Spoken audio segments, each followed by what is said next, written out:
Hello everyone, welcome back. Okay, so we have started with chapter number 9, chapter number 13 in our last session. We have finished almost our half chapter.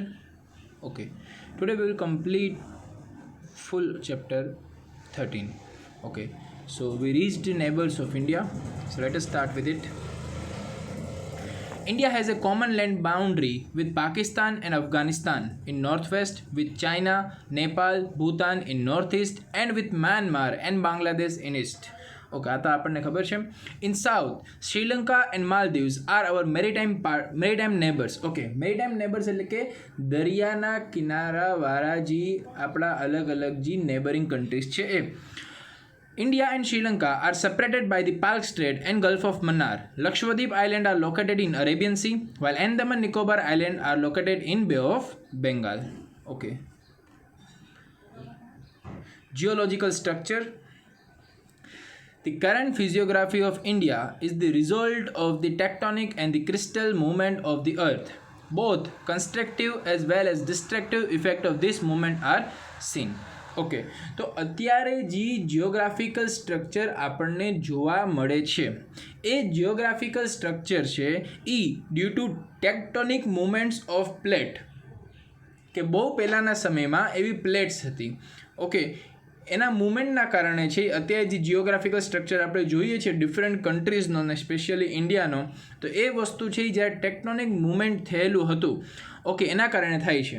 Okay, આગળ આપણે સમજીએ છીએ કેવી રીતના છે, એના ફાયદા એ છે અને નુકસાન પણ છે.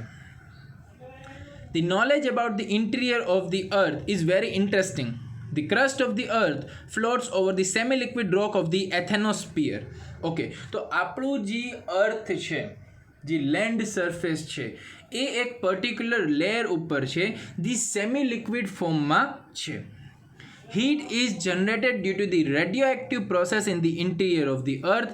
It tends to reach the surface of the earth by generating the convectional current. Okay, તો અલ્ટિમેટલી જે આપણું સેમી લિક્વિડ જે રોકનું સ્ટ્રક્ચર છે જેની ઉપર અર્થ બનેલું છે, લેન્ડ છે આપણું, બરાબર છે. ઓકે, જે ઇનર પાર્ટ ઓફ ધી અર્થ છે એમાં હીટ છે એ જનરેટ થાય છે રેડિયો એક્ટિવ પ્રોસેસના કારણે. એના કારણસરથી છે જે એની હીટ છે એ ઉપર સુધી આવે છે conventional current દ્વારા. This upward current breaks the upper layer, which breaks into the large pieces which are known as the lithospheric plates or tectonic plates. Okay, તો જે હીટ જનરેટ થાય છે એના કારણે જે કન્વેક્શનલ કરંટ છે એ અપર સાઇડ ઓફ અર્થમાં આવે છે લેન્ડ તરફ, બરોબર છે. એને આપણે લિથોસ્ફેરિક પ્લેટ કહીએ છીએ અથવા ટેક્ટોનિક પ્લેટ કહીએ છીએ. આ છે લેન્ડ સરફેસને ટોટલી છે એ અલગ છે એ કરી નાખે છે. There are 7 major tectonic plates. These are Pacific Plate, North American Plate, South American Plate, European Plate, African Plate, Indo-Australian Plate and Antarctica Plate. So these are the 7 tectonic plates. Okay. તો આ જે વસ્તુ generate અલગ અલગ plates થઈ છે એ શું કામ થઈ છે? Due to movement of earth, due to generation of heat in it, જેના કારણે પ્લેટ્સ છે એ બ્રેક છે એ થાય છે ને અલગ અલગ જગ્યાએ પોતાનું અલગ અલગ ફોર્મ છે એ લે છે. At some places, these plates are drifting away from each other, which are known as divergent plates. Okay, તો સપોઝ વિચારો કે જ્યારે આ કંઈ વસ્તુ ન થઈ હતી ત્યારે બધી પ્લેટ્સ છે તે ભેગી હતી. ટૂંકમાં અત્યારથી 7 ભાગ છે એ પહેલાં 1 હતા. ઓકે, ધીરે ધીરે આ વસ્તુ વધતી ગઈ, હીટ જનરેટ થતી ગઈ. ઓકે, અને એક પ્લેટમાંથી બીજી પ્લેટ છે છૂટી છે એ પડે છે. તો જ્યારે એક પ્લેટમાંથી બીજી પ્લેટ જુદી પડે તો એને આપણે ડાયવર્જન્ટ પ્લેટ છે એ કહીએ છીએ. યાદ રાખજો. At some places, these plates come closer to each other, which are known as convergent plates. ઘણી જગ્યાએ ઊંધું થાય. ઓકે, કે એક પ્લેટ છે બીજી પ્લેટને છે એ બે ભેગી થઈ જાય, એને આપણે કહીએ છીએ convergent plates. Due to divergence and convergence process, folding and faulting take place. Okay, તો આની પણ ઇફેક્ટ થાય. ઓકે, જ્યારે નજદીક આવે કન્વર્જન્સ થાય ત્યારે પણ એક ઇફેક્ટ આવે, ડાયવર્જન્સ થાય ત્યારે પણ એની ઇફેક્ટ છે આવે છે. Due to movement of this plates over millions of years, shapes of landforms as well as the location have changed. Okay, તો આ જે પ્લેટ્સ છે એનું કોન્સ્ટન્ટલી મુવમેન્ટ છે એ થતું હોય, જે આપણને આઈડિયા આવતું હોય નહીં. ઓકે, તો આ જે અત્યારે જે આપણે લેન્ડ સ્ટ્રક્ચર, જે આપણું જિયોગ્રાફિકલ સ્ટ્રક્ચર ફોર્મ થયેલું છે, એ મિલિયન્સ ઓફ યરનું જ્યારે આખું જે સરાઉન્ડિંગ આપણું છે એ રોટેટ કરે છે, રોટેશન લે છે. ઓકે, એના કારણે અત્યારે જે આપણે જિયોગ્રાફિકલ પોઝિશન છે અનુભવીએ છીએ એ છે. The process of divergence is responsible for all the tectonic and volcanic activities on the earth. Okay, તો જેટલા પણ અર્થક્વેક્સ આવે છે, બરાબર છે, વોલ્કેનિક એક્ટિવિટીઝ થાય છે, તો એ જ્યારે ડાયવર્જન્સ થાય ત્યારે, ડાયવર્જન્સ ક્યારે થાય? જ્યારે એક પ્લેટમાંથી બીજી પ્લેટ છૂટી પડે છે ત્યારે. Wherever these drifting plates have collided with one another has resulted into the mountain building process. જ્યારે કન્વર્જન્સ થાય, બે પ્લેટ એકબીજા નજદીક આવશે ત્યારે છે એ એકબીજાને કોલાઇડ થશે ને માઉન્ટેન્સનું ફોર્મ છે એ લેશે.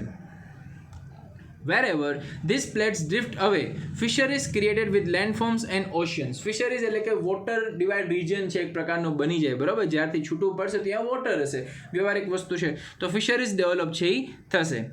The continents situated along these fisheries are drifting continuously. Such plates are called convergent plates.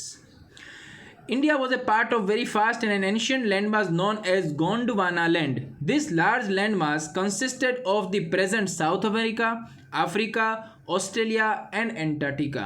Okay, તો એન્શિયન્ટ ટાઈમની અંદરમાં જે લેન્ડમાસ હતો એમાં આપણે પણ ભાગ હતા, જેનું નામ હતું ગોંડવાના લેન્ડ, જેની અંદરના અત્યારનું સાઉથ અમેરિકા, આફ્રિકા, ઓસ્ટ્રેલિયા અને એન્ટાર્ટિકાનો સમાવેશ છે થાય છે.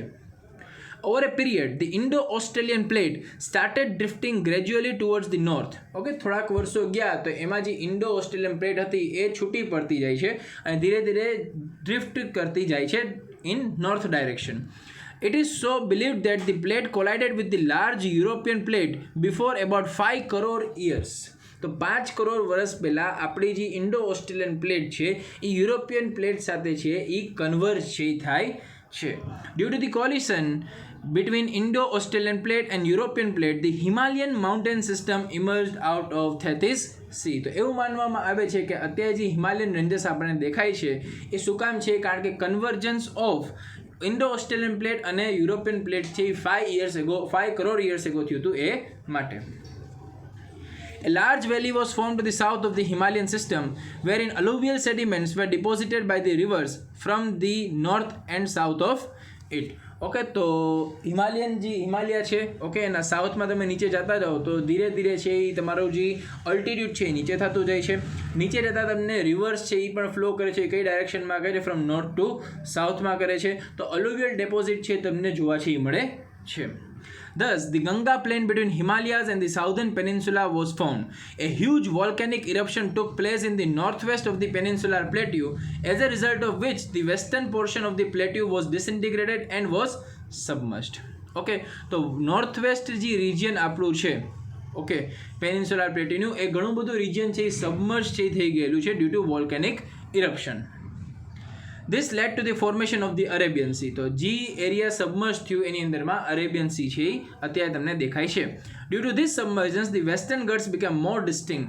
એના કારણે મોસ્ટર્ન ગટ્સ છે આપણા ધ્યાનમાં છે વધારે છે આવે છે, જે વેસ્ટ કોસ્ટ ઉપર છે. Thus, a large diversity is seen in the Indian subcontinent. Lofty mountainous ranges are seen in the north. Many plateaus, summits and passes are seen within them. Ganga, Yamuna and Brahmaputra river flow in the northern planes. Okay, તો ઘણી બધી diversity આપણને જોવા છે એ મળે છે ઇન્ડિયાના સબકોન્ટિનેન્ટની અંદરમાં.